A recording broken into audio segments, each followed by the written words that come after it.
Julien, maintenant on va essayer de parler, on va pas essayer, on va parler de. Mais oui, du on n'a pas peur, on balance, PSG. nous. Ça s'en bat les couilles. Du PSG actuel, hein, Ouais. révélation d'une révolution. Nous, voilà, on aimerait avoir ton point de vue sur l'arrivée de QSI en 2011-2012, jusqu'à maintenant.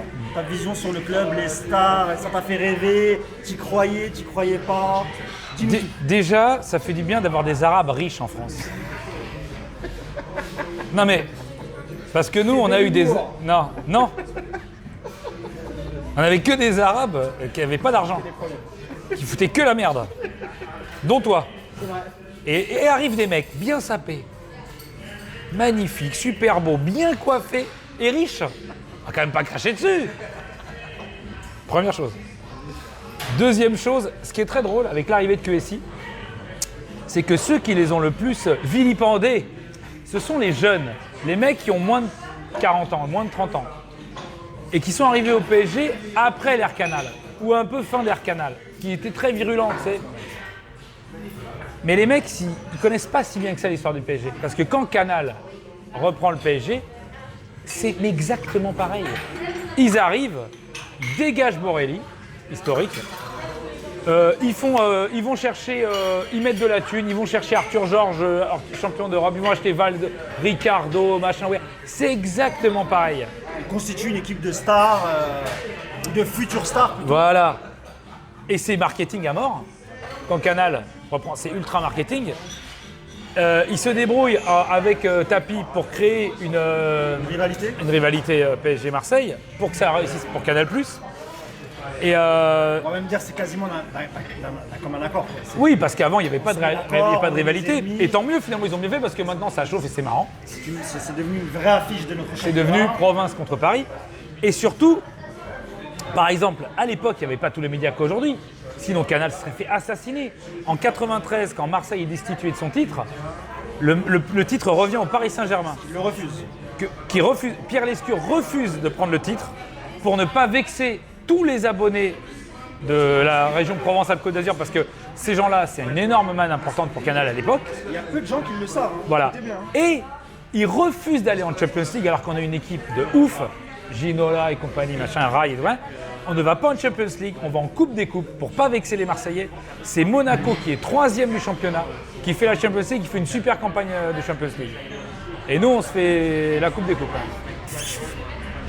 Dans l'œil. Donc si tu veux, s'il y avait eu des médias et des mecs un peu punk à l'époque, mais ça serait parti en vrille. Si aujourd'hui QSI fait ça, parce qu'ils ont Bein, imagine ils ont Bein, et pour pas faire du mal aux Marseillais, ils refusent de prendre un titre. Non mais c'est le feu. Le titre était pourtant légitime. Moi, à ce jour, franchement, je t'avouerai, Julien, que j'ai toujours pas compris leur décision. Mais non, mais t'en parles à des joueurs de l'époque, même Alain Roche et tout ça. Mais ils s'en rappellent même pas. Même ils s'en rappellent pas, les mecs. Tellement, il n'y avait pas eu de polémique parce que tout était endormi. On s'en foutait du PSG. C'est aussi le début des gros salaires. Avec la Canal. Voilà. Et en fait, si tu veux, c'est que... Et pareil, quand il y a eu la Gardère au Matra Racing et tout. Donc en fait, c'est pour ça que moi, j'aimais le PSG de cette époque-là. Et je ne vais pas renier le PSG de maintenant. Sous prétexte, tu vois, si l'argent du pétrole, parce que oh là là, on roule quoi nous tu roules au soda, toi? Voilà, moi je roule au pétrole. Que je sache, le pétrole n'est Le pas une gaz, matière illégale. le gaz, ils ont beaucoup de gaz. Le gaz, on chauffe avec. Bon.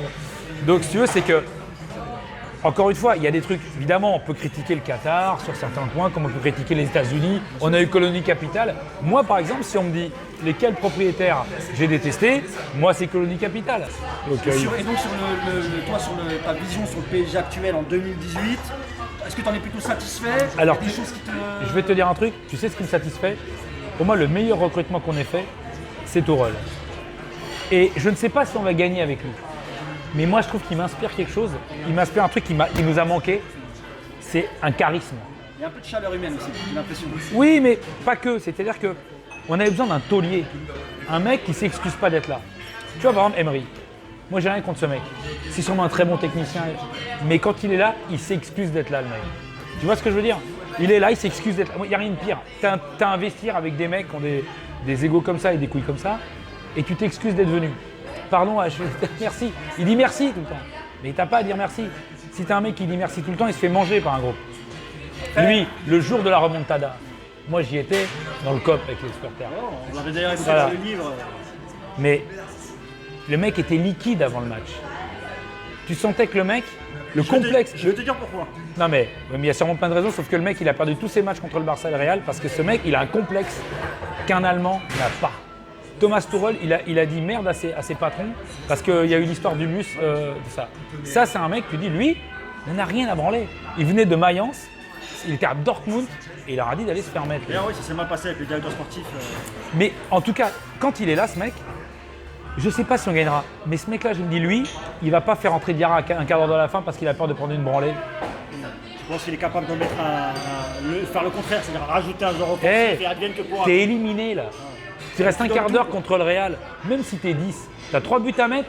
Et mec, tu sais quoi, à 10, on va leur mettre le feu un quart d'heure. Parce que tu sais que dès que tu mets un but, moi, je me rappelle que quand ils prennent le but, ils mènent à 0, on est 10. On met un but. Il y a eu 10 minutes de conneries, de bleu. C'est retombé, c'est dommage, à cause des fumigènes. Mais cette minute-là, qui a suivi, et les mecs en face, ça fait putain, c'est chelou. Et tu dis, tu peux mettre le seum à des mecs. Mais pas si tu fais rentrer Diarra en disant, les gars, on va pas prendre une branlée comme l'année dernière. On va faire rentrer Diarra à la place d'un attaquant à 10 minutes de la fin. Le message que tu envoies, c'est le mec. Tu dis, c'est pas possible. En fait, moi, Emery, j'ai rien contre lui. Il est sûrement très sympa. Il va t'expliquer en off qu'il a pas fait ce qu'il a pu. Et ben, mec, meurs avec tes couilles.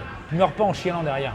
T'es mort en chialant. C'est pire que tout. Après, à contrario, on peut aussi prendre l'exemple du match aller à Madrid. Le match aller à Madrid, on perd 3-1 en référence. Parce que pour moi, je ne sais pas si tu es d'accord avec moi, malgré tout, jusqu'à la 81e, 82e, il y a un partout. Ouais. Il y a des phases de jeu quand même où on domine. Vraiment, notamment. Et ça, à part Didier Rostand qui l'avait bien expliqué, je trouve. Parce que les gens, tu sais, en France, c'est souvent la culture du résultat. À la fin, on dit Paris a perdu 3-1. Mais sur le contenu du match, il y a même des spécialistes en Espagne qui ont dit, en termes de jeu, Paris a fait. Mais comme quand on perd 1-0 avec le but à la con. Mieux joué que le Real à l'aller. D'ailleurs, encore une fois, jusqu'à la 81e minute, il fait quasiment jeu égal. Ensuite, pendant les 10 minutes, en 2 buts, c'est des choses qui arrivent. Oui, ce que je veux dire, c'est mais le deuxième. Emery, par exemple, quand il sort Cavani,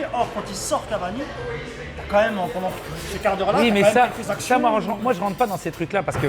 Ah, mais c'est important. Non, mais je rentre pas négativement ce truc-là. C'est que moi, je critique pas. Parce que là, tu vas faire un changement tactique parce que tu veux. Il y a une cohérence. Moi, Diarra, ce qui me pose problème, c'est que Diarra, ça se voit que c'est pour pas prendre une branlée. Quand il te reste 10 minutes et que tu as 3 buts à mettre, Diarra, il te servira à rien. Le match de 3-1 de l'aller, mais ça me fait penser au 3-1 de 93. Ouais. On domine le Real, on fait un match de ouf et on se fait fourrer dans les grandes largeurs. Et tu vas pour mettre un 2-2 et sur le contre, tu as le penalty, carton rouge sur Roche, tu perds 3-1, tu as les abeilles comme ça. J'ai pété ma télé en magnétoscope moi en rentrant chez moi, je veux dire. Et d'ailleurs, c'est à cause de ça que j'ai pas pu enregistrer le match retour parce que j'avais plus de magnétoscope, je l'ai pété. Tu vois le débile. Et au match retour, c'est la différence. C'est que la différence, c'est qu'au match retour, on leur rentre dans la gueule. Les mecs sont arrivés en tongue, comme là, mais on leur rentre dans la gueule, ce qui fait que tu crées le stress. Moi, je me rappelle le match, dès le début, ça fait ça. Et dès qu'on met le premier but, le parc, il s'enflamme. Mais là, il a mis un 4-3-3 avec Thiago Motta bien tranquillos, en se disant, on va gérer, on va essayer de mettre un but, et puis après, on verra un 0. Sauf que les mecs en face, ils se frisent les moustaches, il n'y a pas mieux. Le Real, ce qu'ils détestent, c'est... Regarde la Juve, comme ils ont pris à la gorge. Schalke, il y a 2 ans. Schalke, à Madrid, quand ils perdent 4-2 à Madrid, le Real, ils sont sifflés par les supporters parce qu'ils avaient gagné 3-0 à l'aller. Au retour, et il y a, comment il s'appelle, l'attaquant hollandais, qui à la dernière minute, il tire sur Casillas, il peut les éliminer. Il y a 4-2 pour Schalke au Real Madrid. Donc, si tu veux, tu peux, mais il faut le mettre le feu. Et moi, j'aurais aimé qu'on mette le feu. Et en fait, Emery, contre les équipes espagnoles, contre les grandes équipes espagnoles, il l'a fait une fois parce qu'il était totalement outsider. Match aller contre le Barça. Match retour, il devient plus outsider et là, liquide. Il y a 4-0 parce que c'est le jeu de liquide. Et moi, ce qui me plaît chez Tourelle, c'est que Tourelle, on gagnera peut-être pas. Je sais pas où on ira. Mais avec ce mec-là, j'ai l'impression qu'on peut aller à la baston. Je pense que lui, quoi qu'il arrive, il mourra avec ses idées et il sera non, et puis surtout, tu sais quoi, peut-être qu'on perdra un match contre Guingamp. On matchera un match parce qu'il va pas essayer de faire de la gestion la petite semaine en se disant voilà, j'assure le minimum et puis au final, t'aurais pas été mal. Non, Lui, il va y aller. Et moi, je pense qu'à un moment donné, s'il faut rentrer dans la gueule du Real, du Barça, du Bayern, il rentrera dans leur gueule. Toi, tu trouves que ce qu'il a manqué au niveau des coachs qui sont succédés, que ce soit. Alors, peut-être Ancelotti, il avait peut-être plus de. Il était peut-être plus écouté parce qu'il a un CV qui parle pour lui. Ancelotti, en termes d'entraîneur. Ancelotti, je trouve qu'au PSG, et pour diverses raisons peut-être, mais bon, au PSG, il a apporté quelque chose parce qu'il a amené des joueurs, il a amené quelque chose sûrement. Mais en termes de grinta, c'est pas un mec qui est connu pour ça. C'est un mec qui est connu pour très bien gérer ses effectifs quand il y a des stars. Mais c'est un mec qui en a pris une remontada, je te rappelle bien. Ah oui, bien sûr. La finale Milan-Liverpool. Attention. Il en avait parlé déjà, il en avait parlé après. C'est lui qui est coach du PSG quand on mène 1-0 contre un Barça qui est nul. Et qu'il suffit que Messi remonte ses chaussettes sur le banc pour que l'équipe soit liquide. Quel regret cette année-là. Non mais il remonte ses chaussettes, rappelle-toi, le stade fait Il ouais. rentre, je crois, Messi, il a 30% de forme. Non mais il joue. Rien, quoi, tu vois, On était là sur le terrain, il a remonté ses chaussettes, on est descendu de 10 mètres. Oh merde, Messi qui arrive. Sachant qu'au match aller, on égalise parce que lui il est sorti. Ils l'ont sorti par précaution, rappelle-toi, pendant 20 minutes. Et c'est Matuidi, je crois, à l'arrache qui égalise sur une frappe improbable où le gardien se trouve. Donc, tu vois, il faut refaire quand même le truc. Donc, moi, Tourelle, j'ai envie de lui donner sa chance. Et Emery, par exemple, pour moi, après la remontada, il y a des trucs que tu peux pas. C'est-à-dire qu'à un moment donné, tu t'en remettras pas. Quand tu auras une adversité, ça te reviendra dans la gueule. Et le match contre le Real, le retour, elle était là, la remontada. C'est-à-dire qu'il y avait la fébrilité. C'était mort. C'est pas que ça, Julien, parce qu'il ne faut pas oublier que le match aller, il met Kimpembe. Oui, il le met pas au retour. Ça crée déjà, dans le vestiaire, ça crée une petite tension parce que tu mets le capitaine Thiago Silva sur le banc. Je te rappelle que ce jour-là. Oui, et tu l'avais jamais sorti. En fait, ce jour-là, Emery il convoque Silva le matin. Pour lui expliquer qu'il ne sera pas titulaire. Mais tu vois, il y a des entraîneurs, en fait, ils font leur feuille de match. Ils ne veulent pas donner d'explication. Le joueur, il n'y a pas d'explication. Là, c'est le capitaine et Emery, honnêtement, même dans tous les clubs, à chaque fois qu'il devait sortir un élément important du 11 type, toujours il allait lui parler, les yeux dans les yeux, en lui disant voilà, c'est pas une démission, j'estime que techniquement, etc., Kimpembe ferait peut-être. Oui, mais imagine-toi que quand un mec il est titulaire tout le temps et que le jour du gros match, il lui fait je te remplace par un jeune, derrière, il faut assumer. Ça, je te dis pas le contraire. Oui, mais tu te fais un truc, en vrai. C'est pas Kimpembe qui nous fait gagner 4-0. Hein. Ah non, je te dis pas. Moi j'étais au parc, ils sont arrivés en tongs, les Barça. Là, moi, je te parle du match du Real, on perd 3. Je te parle pas forcément du match. Tu vois ce que je veux dire? Je te parle vraiment du match où il n'est pas titulaire Silva. Et qu'est-ce qui se passe? Parce que la composition elle est donnée très, très tardivement. Personne n'est censé savoir que Kimpembe est titulaire. Mais Silva, il fait quoi lui? Quand il sait que vraiment c'est mort pour lui, il fait fuiter l'info. Oui, mais. Donc, non, mais. On parle d'Emery, de cela. Non, mais moi, Emery. Ils sont un peu coincés dans l'histoire. Non, mais ça change. Non, mais. Ça, tous les entraîneurs l'ont ça. Tous les entraîneurs, même ceux qui gagnent. Regarde, Deschamps. Et Emery est critiqué, attention, je suis pas en train de Deschamps, il a gagné pour être sortir les mêmes choses s'il avait perdu. Tous les mecs peuvent te dire ça. La différence, c'est que ça, c'est tous les entraîneurs qui l'ont ça. Le mec qui fuite, machin, le mec qui est pas content. Moi, ce qu'il y a, c'est comment tu gères, ce que tu renvoies. Non, mais qu'est-ce que tu renvoies? À un moment donné, ce que tu renvoies quand tu es un coach, moi, les mecs qui gagnent les grandes compètes, regarde ce qu'il renvoyait Mourinho quand il gagnait, pas maintenant. Rappelle-toi ce qu'il renvoyait. Regarde ce qu'il renvoie Guardiola. Guardiola, tu as l'impression que tu peux être à 10 contre lui, on n'a rien à foutre. Il y a des mecs, il faut renvoyer quelque chose. Quand tu pues la flip, tu peux être super technicien. À un moment donné, dans les gros matchs, en face, les mecs disent eux, on va les manger. Moi, je te dis, au Camp Nou, tu étais au Camp Nou? Non. Au Camp Nou, tu les voyais, lui et les autres, tu dis, eux, on va les manger. Il faut en mettre 8, on en met 8. Il faut en mettre 9, on en met 9. Et les mecs, tu sais quoi, tu as l'impression qu'ils te suppliaient de les terminer. Mets-le. Mets-le. Je vais reprendre. En fait, je vais te dire, Emery, je pense même que ça lui aurait rendu service. Parce que ça aurait été un accident. Un truc qui arrive une fois dans une vie. Mais comment tu te remets? N'importe quel entraîneur qui aurait vécu ça, comment l'année d'après, et regarde, et là, ça fait 2 ans qu'il repasse pour un mec un peu flippé. Là, il a perdu 2 matchs d'affilée à Arsenal. Il a déjà une tête de victime. Alors que ce mec, c'est un bon coach. Mais tu sais, il y a des trucs. J'ai envie de te dire, il y a des trucs dont tu ne peux pas te remettre dans le même club. Quand tu as vécu ça, je pense que n'importe quel entraîneur, c'est la plus grosse humiliation de l'histoire du foot quand même qu'on a vécu. De la Ligue des Champions. De l'histoire de la Ligue des Champions. Avec le Brésil. Ah oui, avec face à l'Allemagne. Ouais. Brésil-Allemagne, voilà. Il y a des mecs, ils étaient dans les deux, ils devaient être contents. dans les deux effectifs. Sauf que pour le il jouait Brésil, pas. c'est pas si grave parce qu'il n'y a pas de match aller où ils Non, ont va gagné leur 4-0, etc. expliquer aux Brésiliens que prendre 7-1 chez Ah ouais, soi non, c'est clair. Non, je suis en d'accord. demi-finale, Non, je c'est suis pas d'accord. grave. Mais ce que je veux te dire, c'est que, voilà, quel que soit le coach en fait, c'est pas une question de qualité. Quand t'as vécu ça, mec, barre-toi. Tire ta révérence. Ah ouais, faut assumer quoi. Parce qu'après, forcément, l'année d'après, on t'en reparle. Du coup, Non, parce et qu'il puis est non. sorti en huitième. Et puis tu sais, ça va, ça roule, tu gagnes. Dès qu'il y a un grain de sable, toi quand tu vas être le coach, il y a un truc, tu sais, des trucs de. Comme l'inverse est vrai. Si tu as gagné un truc fort avec un mec dans la difficulté, le jour où tu es dans la difficulté, le mec, il va te dire les trucs et comme un mémoire de forme, tu vois. Et là, la flip, elle revient. Tu choisis un truc, les Brésiliens face à la France, quelle que soit leur équipe, ils jouent de la samba et tout. Dès que ça part en couille le match, il y a tous les matchs Brésil-France qui leur reviennent dans la tronche. Dont la finale de 98. Et tout, 86, 98, 2006, à chaque fois, dès que ça part en couille, ils disent « Ah non, ça y est ». Tu sais, le truc psychologique. Et il y a des trucs psychologiques comme nous on avait avec l'Allemagne à une époque, c'est très très dur à enlever. Sauf qu'il a eu longtemps pour que ça s'enlève. Mais là, le problème, c'est que là, un entraîneur, s'il a vécu un traumatisme pareil avec des mecs, quand ça part en couille dans un match, au lieu de dire « Les gars, on va remonter. On a 2 buts de retard, pas un problème ». Là, les mecs font « Oh là là, oh la branlée qu'on va se prendre. » C'est reparti. Et tu le sens sur le terrain. Contre le Real, tu sais quoi? Quand il y a le deuxième but au match aller, t'as pas trouvé qu'il semblait inéluctable le troisième? Il y avait un truc un peu Marcelo, il pouvait tirer. Tu sais pourquoi? Parce qu'il y avait un côté. Ah merde, on a dominé, on s'est fait niquer, ça va encore recommencer. Et tu voyais que les mecs ils pensaient à ça. Surtout que là on arrive à la fin du match, c'est-à-dire qu'il y avait encore un partout jusqu'à la 80.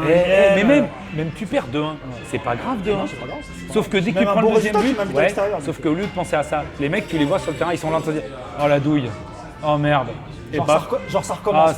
Et hop tu prends le troisième. Il y a 5 minutes de plus, t'en prends 4. Ah ouais non c'est clair.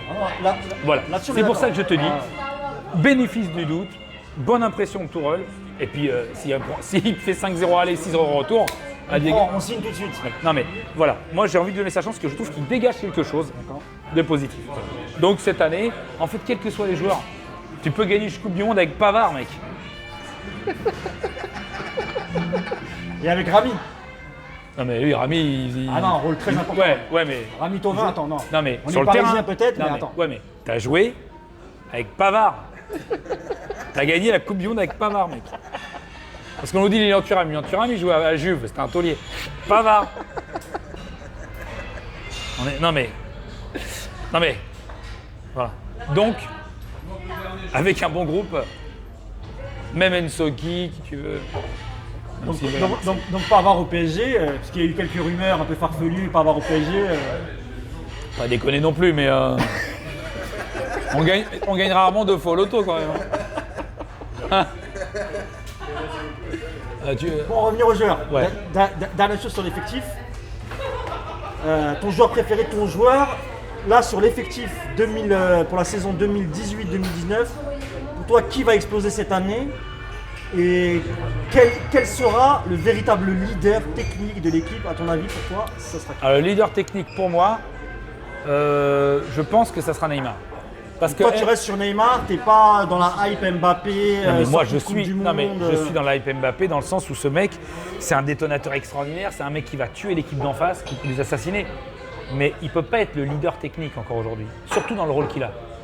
T'inquiète pas, à un moment donné, on peut toujours dire l'autre il fait 3 roulades machin, faut pas avoir la mémoire courte. C'est clair. C'est lui qui nous a éliminés tout seul, match retour, contre le Barça. Les 10 autres mecs, ils y croyaient pas. Messi, il marchait, il a dit à Verratti, c'est bon, c'est mort, vous énervez pas. Il y a un mec qui a dit non, c'est pas mort. Et il nous a tués tout seul. Ça, faut pas oublier. Ce mec, il nous a tués tout seul. Il a gagné les Jeux Olympiques avec le Brésil tout seul. Il avait amené pratiquement tout seul le Brésil en demi-finale, il était blessé. Donc grosse force de caractère pour toi Neymar. Pour moi, ce mec, il a 1000 défauts. Mais lui, tu peux pas aujourd'hui dire ah ben non, c'est fini, c'est l'autre. Et surtout que c'est lui, dans son rôle technique, c'est le leader technique. Par contre, peut-être que c'est l'autre qui va être là, qui va briller comme un ouf dans les grands matchs, peut-être aussi. Mais le leader technique, aujourd'hui, tu peux pas dire que c'est pas Neymar. C'est pas possible. Le mec, il a fait une demi-saison, il était 2e basseur et 3e buteur quand même. Donc pour toi, l'épisode, je sais pas si c'était au parc, l'épisode où il laisse pas Cavani tirer le penalty, les sifflets. Alors, tu veux qu'on en parle vite fait de ça? Bah oui, j'aimerais bien avoir ton avis là-dessus. Mais dans quel club t'as vu que tu vas chercher un mec qui T'as rêvé de l'avoir, qui a même pas cru de l'avoir. Tu sais, on est devenus des nouveaux riches. On se rend pas compte qu'il y a 2 ans, on t'aurait dit Neymar, mais on l'aurait sucé pour qu'il vienne Neymar. On l'aurait sucé, mais vraiment. Moi, je le suçais, Neymar. Vraiment, vraiment, pour qu'il vienne. Je le suçais, Neymar. Grosse coupe. Bon, là, il est là, j'y vais plus. Puis il faut qu'il soit d'accord, le mec. C'est un délire, quand même. Faut lui vendre, hein, quand même, au mec. Mais le mec, il vient. Il t'a humilié tout seul. C'est le taulier. Le mec, il fait un match de ouf. Il met un quadruplé. Et tu vas casser les couilles. Mais il le marquait et il l'a marqué une semaine après. Précisons que c'était pour le record de Cavani. Pour le record de Cavani. Mais le record de Cavani, il l'a marqué. Et c'était encore mieux parce que Cavani, il l'a marqué dans un match où son but, il est décisif. C'était son match. Là, il aurait été noyé dans les 3 buts de Neymar. Putain, on s'en bat les couilles. Et Neymar, il tire les pénaltys, les corners, les coups francs, les dégagements de gardien. Mais qui les tire? C'est la star. Cavani, c'est le mec que tu kiffes parce qu'il se bat, machin, tout ça. Mais arrêtez la branlette. Nous, on est les rois pour se s'auto-flageller. T'as Neymar, laisse-le tirer les pénaux, s'en bat les couilles. Ronaldo, tu crois qu'il tire pas les pénaux? Tu crois qu'il laisse des pénaux, Ronaldo? Non, Et mais tu crois que Benzema, pour son 100e but, Ronaldo lui a fait vas-y, s'en bat les couilles, Ronaldo. Messi, je crois à partir de l'année dernière où il y a 200 qui commençaient à dire à Suarez, bon vas-y. Mais au bout d'un moment, mais bon, il a tellement. Neymar, il arrive. Neymar, il arrive. Tu l'insultes parce qu'il tire pas un péno, parce qu'il tire un péno. Mais les mecs, vous savez qui on a eu? Mais on a eu Reynaldo, les gars. Il y a des mecs, faudrait leur prendre une DeLorean, repartir. On a perdu contre Rodez, 3-1, avec un but de Traoré pour sauver l'honneur. Samy Traoré, les mecs. On s'est enflammé pour Pantelic. Donc les gars, on se détend. Il faut revenir à la raison. Ouais, moi j'adore Cavani. Mais siffler Neymar parce qu'il laisse pas un péno, à mon avis, les gars, on n'y est plus là. Là, on a perdu le fil là. Et ça t'aurait fait chier de perdre Cavani cette année? Il y a aussi qu'au début, il y a eu des rumeurs comme quoi ils s'entendent pas trop bien, machin, peut-être qu'ils risquent de quitter le club parce qu'ils peuvent pas cohabiter. Est-ce que ça t'aurait emmerdé de voir Cavani partir? Si on n'a pas un mec pour le remplacer... Non mais moi, la seule raison pour laquelle j'aurais accepté, enfin, j'aurais bien dit, bon ok, si Spirol dit moi, dans mon système de jeu, son style de pointe, ça correspond pas. Mais si c'est pas ça... Là, tu tranches du côté de Tourelle et tu dis pour le bien du club... Le groupe c'est en fait, en vrai, le club c'est plus important. N'importe quel mec qui se barre. Au revoir, merci. N'importe quel mec. Il est moins important. Moi, quand je vois des mecs qui disent ouais, moi non, je suis supporter de tel groupe parce que le joueur il est parti, je préfère le joueur au club. Cavani, je l'aime beaucoup, mais s'il se casse, au revoir, merci. Ok, d'accord. Comme tous les mecs. C'est le club qui compte d'abord. Julien, on aimerait bien savoir maintenant ta façon un peu de t'informer sur le club. Tu as divers organes de presse, tu as la presse écrite, tu as la radio, tu as les émissions, toi tu viens de Canal, tu connais, Ouais. plein d'émissions spécialisées sur le foot, ça parle forcément du PSG parce que c'est un peu le club leader, un peu ici dans le championnat de France, c'est la vitrine du championnat de France. Comment tu t'informes pendant les périodes des mercato par exemple, ou même suivant l'année? Est-ce que tu lis tous les jours l'équipe, le Parisien, En fait, j'alterne. Il n'y a rien que je lis tous les jours. L'équipe, parce que bon, tu vois, c'est quand même le seul T'as pas média. T'as pas le choix. C'est comme la Pravda dans les pays communistes à l'époque. L'équipe, après, sur les sites, pendant longtemps, je regardais Foot Mercato, qui était un peu dissident, tout ça. Pour les infos Mercato, j'ai des pushs qui viennent. D'accord. Comme, t'es abonné au compte Paris United. voilà, en fait, je sais pas comment c'est arrivé. J'ai dû appuyer sur un bouton à un moment donné en regardant une fois, et puis voilà. Comme pour Canal Supporter, comme ça, voilà. En fait, tous les comptes qui sont plus ou moins affiliés au PSG, voilà. qui parlent du PSG, voilà, t'essayes j'y de vais bien sur certaines périodes. Après, moi, Canal Supporter, Canal Culture PSG par exemple, voilà, ce Paris truc-là, United, ce genre de Paris choses. United, voilà. Après, moi, la chance que j'ai, c'est que moi, j'aime bien aussi ne pas trop me prendre la tête sur les trucs, parce que dans mon job, ça vient à moi beaucoup. Ouais, J'y vais pas force des forcément. choses. Voilà, ça vient beaucoup à moi. Donc j'ai pas besoin, je suis pas un obsédé de l'avoir en premier dans la minute. Si je l'ai une heure après tout le monde, ça me dérange pas moi. Voilà. Donc en fait, je vais aller de temps en temps, mais j'ai pas de truc régulier à mort, tu vois. Donc je vais grignoter, tu vois. Parce qu'il y a des émissions par exemple, que ce soit à radio ou à la télé, il y a des émissions que tu rates jamais. Vraiment une émission sur le ballon que tu kiffes et que... Moi, parce que depuis toujours, l'after d'RMC, parce que moi, pas seulement ce que j'ai bossé, parce que j'étais d'abord un auditeur. Après, pour moi, les autres radios, ça parle pas de... Ah, des fois, j'aime bien écouter Radio Bleu ou... non, c'est ça France Bleu. France Bleu, pardon. France Bleu, j'aime bien, avec Bruno et Sandra Tana. Quand il y a des matchs, que tu vois que je peux pas le regarder à la télé, et que je suis dans des endroits où j'ai pas les droits, bah, je vais me démerder pour voir le match visuellement et leurs commentaires à eux, ça me fait marrer. Tu écoutes un peu le son. Ouais, et puis j'écoute un peu les émissions des fois. Parce que voilà, ils sont pro PSG. Mais sinon, ouais, ça va être plutôt l'after-foot. Mais en émission, Par exemple, quelques émissions de Canal, mais pas comme le ça. CFC, le Night Club ou Le CFC, je peux pas parce que je bosse pendant ce temps-là. Ouais. Parce que je travaille quand même. Voilà, j'arrive pas à la fin en faisant hey! Au fait, c'est deux putes qui rentrent dans un. Non. Il y a du travail. Donc, c'est bon. Et C'est vrai que t'enchaînes le J+1 juste Voilà, après le voilà. match, les Je débriefs regarde du pas, match. je regarde jour de 23h10. foot. Parce que voilà, moi, puis pour mon taf, jour de foot, parce qu'il y a un super mec qui s'appelle Karim Benani, c'est un arabe qui est super. Et il n'y en a pas tant que ça. Vous êtes quoi 3-4 franchement. Et il y a Karim Benani, il est vachement bien. J'aime bien sa coupe de cheveux. Ouais, mais tu sais qu'il gagne 2 cm grâce à cette coupe. Ah, j'ai vu ça. C'est pas négligeable pour lui. Et voilà, je regarde jour de foot, un peu de temps en temps le late quand j'ai le temps, mais sinon. Après aussi, je fais gaffe parce que je veux pas devenir fou. Parce que quand tu bosses dedans, que tu kiffes le foot, si en plus tu regardes trop les émissions de foot, après tu deviens un peu demeuré quand même. Attention. Et que je pars de pas si loin. Donc, Et comment ça se passe quand il y a un classique, donc un OM PSG, un PSG OM, Ouais. et tu regardes avec ton ami Toen, supporter de OM.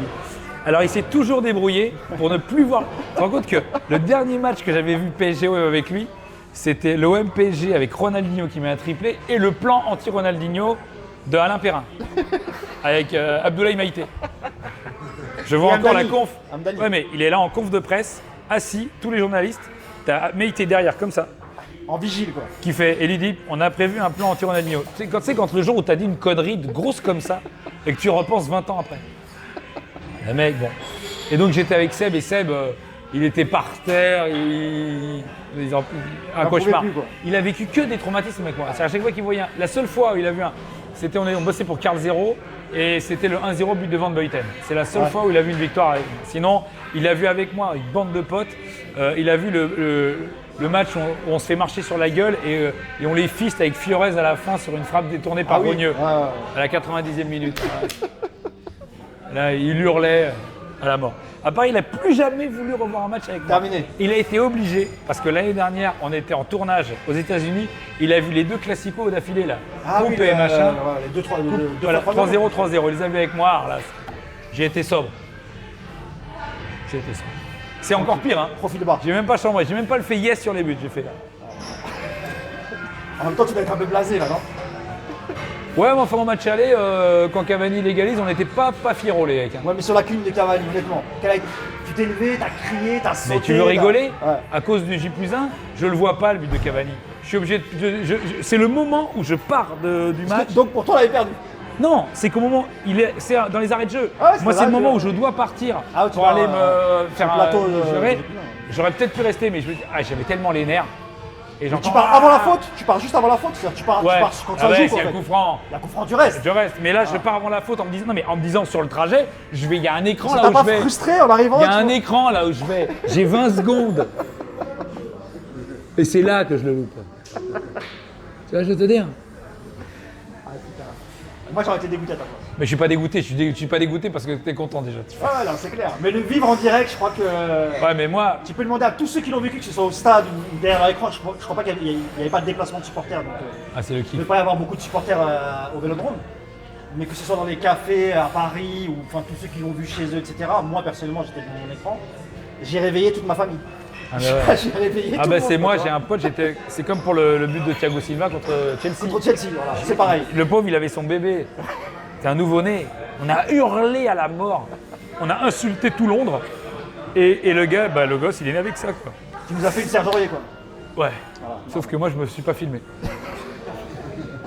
C'est bon. Tu vois, c'est les deux points de QI qui me séparent de lui m'ont servi à ça.